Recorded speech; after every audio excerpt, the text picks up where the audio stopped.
લોકમત ન્યૂઝમાં આપનું સ્વાગત છે। સાવલી તાલુકાના મુવાલ ગામની સીમમાં નીલગિરીના ખેતરમાંથી 1.5 મહિના પહેલાં અજાણી મહિલાનું કંકાલ મળ્યું હતું, જે કેસમાં ચોંકાવનારો ખુલાસો થયો છે। આ કેસમાં 30 વર્ષના પ્રેમીએ સાબરકાંઠાની 50 વર્ષની મહિલાની હત્યા કરીને લાશ ફેંકી દીધી હોવાનો ઘટસ્ફોટ થયો છે। પરિવારજનોને સાક્ષીઓની પૂછપરછના આધારે પોલીસે મર્ડર મિસ્ટ્રીનો ભેદ ઉકેલી નાખ્યો છે અને એક આરોપીની અટકાયત કરીને આ મામલે વધુ તપાસ શરૂ કરી છે। વડોદરા જિલ્લાના સાવલી તાલુકાના મુવાલ ગામની સીમમાં આવેલ નીલગિરીના ખેતરમાંથી 1.5 મહિના પહેલાં મહિલાનું કંકાલ મળી આવ્યું હતું, જેના પગલે સમગ્ર સાવલી પંથકમાં ચકચાર મચી જવા પામી હતી। ઘટનાની જાણ થતાં સાવલી પોલીસ તાત્કાલિક ઘટના સ્થળે આવી પહોંચી હતી અને કંકાલને પીએમ માટે મોકલી આપ્યું હતું અને આ મામલે વધુ તપાસ હાથ ધરી હતી। પ્રાથમિક તપાસમાં પોલીસને મહિલાની હત્યા કરીને લાશ ખેતરમાં ફેંકી દીધી છે તેવી માહિતી મળી હતી। સાબરકાંઠા જિલ્લાના તલોદ તાલુકાના અત્રોલીવાસ દોલજી ગામમાં રહેતા દિલીપકુમાર અર્જુનસિંહ પરમારે સાવલી પોલીસ સ્ટેશનમાં નોંધાવેલી ફરિયાદ પ્રમાણે દિલીપસિંહ ટ્રક ડ્રાઇવિંગ તેમજ ખેતીકામ કરીને પરિવારનું ગુજરાન ચલાવે છે। તેમના પિતા અર્જુનસિંહનું બીમારીના કારણે અવસાન થયા બાદ તેમની માતા ભાવનાબેન અરવલ્લી જિલ્લાના સાઠંબા ખાતે રહેતા પોતાના ભાઈ ગોપાલભાઈ મગનભાઈ રાઠોડ સાથે હતા અને કેટરિંગ તથા પ્રવાસોમાં રસોઈ બનાવવાનું કામ કરતા હતા। ગત તારીખ 11મી એપ્રિલે 2026ના રોજ બપોરના સમયે ગોપાલભાઈએ દિલીપસિંહને ફોન કરીને જણાવ્યું હતું કે ભાવનાબેન તારીખ 30 માર્ચ 2026ના રોજ પાવાગઢ માતાજીના દર્શન કરવા ગયા હતા, પરંતુ હજુ સુધી પરત ફર્યા નથી। ત્યારબાદ પરિવારજનોએ વિવિધ સ્થળોએ તપાસ શરૂ કરી હતી। શરૂઆતમાં પરિવારને લાગ્યું હતું કે ભાવનાબેન પ્રવાસના કામે ક્યાંક ગયા હશે, કારણ કે તેઓ અગાઉ પણ લાંબા સમય સુધી બહાર રહેતા હતા અને મોબાઈલ ફોન ઘણીવાર બંધ રહેતો હતો। તપાસ દરમિયાન દિલીપસિંહની બહેન હિરલે જણાવ્યું હતું કે ભાવનાબેન તારીખ 30મી માર્ચે તેના ઘરે આવ્યા હતા અને કપડવંજ ખાતે સોની પાસે મૂકેલા ચાંદીના છડા છોડાવવા ગયા હતા।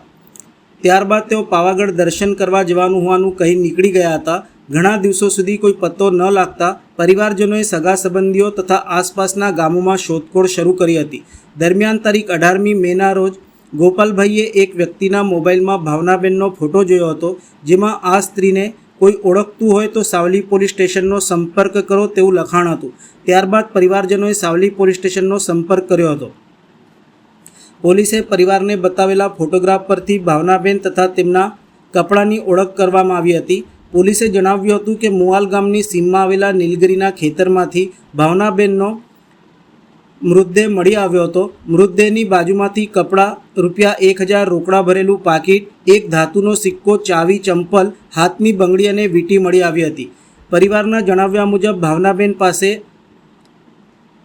ઓપ્પો કંપનીનો આછા વાદળી રંગનો મોબાઈલ ફોન તેમજ 2 જોડી ચાંદીના છડા હતા, જે સ્થળ પરથી મળી આવ્યા ન હતા। પરિવારજનોએ જણાવ્યું હતું કે ભાવનાબેન સંપૂર્ણ સ્વસ્થ હતા અને કોઈ માનસિક કે શારીરિક બીમારીથી પીડાતા ન હતા, જેથી કોઈ અજાણ્યા શખ્સે તેમને અવાવરૂ જગ્યાએ લઈ જઈ હત્યા કરી નાખી હતી। આ બનાવ અંગે સાવલી પોલીસે અજાણ્યા ઈસમ વિરુદ્ધ ગુનો નોંધી કાયદેસરની કાર્યવાહી હાથ ધરી હતી। આ દરમિયાન સાવલી પોલીસે એક આરોપીની અટકાયત કરી છે અને તેની પૂછપરછ શરૂ કરી છે। પ્રેમ પ્રકરણમાં 30 વર્ષના યુવકે 50 વર્ષની મહિલાની હત્યા કરી હોવાનું બહાર આવ્યું છે। ગઈ 14 એપ્રિલ 2026ની રોજ વડોદરા ગ્રામ્યના સાવલી પોલીસ સ્ટેશનની અંદર એક ડિકમ્પોઝડ હાલતની અંદર એક મહિલાની ડેડ બોડી મળી હતી। સ્ટેટ ઓફ ડિકમ્પોઝિશનના અનુસંધાનમાં એમનું ટાઈમ ઓફ ડેથ કે કોઝ ઓફ ડેથ એસ્ટાબ્લિશ કરવાનું મુશ્કેલ હતું અને વિક્ટિમની જો ઓળખ હતી એ પણ અનઆઇડેન્ટિફાઈડ હતી। બટ સર્કમસ્ટાન્સીસને જોઈને પોલીસે આ લાગતું હતું કે ભાઈ કદાચ આ કેસની અંદર બીજી કોઈ હકીકત થઈ શકે છે, જેના અનુસંધાને જુદી જુદી 8 ટીમો બનાવવામાં આવી હતી અને સીન ઓફ ક્રાઇમની આસપાસ તમામ સીસીટીવી ફૂટેજને ચેક કરવાની કાર્યવાહી હાથ ધરવામાં આવી। બટ આ જો સીન ઓફ ક્રાઇમ છે તે ભભરઘોડા મેલડી માતાના મંદિરના નજીક હોવાના કારણે એવી રીતે આશંકા પડી કે કદાચ આ મંદિરની અંદર આ લેડી જો છે તે દર્શન કરવા માટે આવી હશે અને એમને કપડાને ધ્યાનમાં રાખીને મલ્ટિપલ ટીમ્સ દ્વારા એ સીસીટીવી ફૂટેજ મંદિરના જોવાના ચાલુ કર્યા અને 1 થી 1.25 લાખ જેટલા લોકોને ફૂટેજની અંદર ચેક કર્યા પછી એ લોકોએ એ વિક્ટિમની હાજરી 31 તારીખની રોજ ત્યાં મંદિરની અંદર મળી અને એની અનુસંધાને આ વિક્ટિમની આઈડેન્ટિફિકેશન થઈ છે।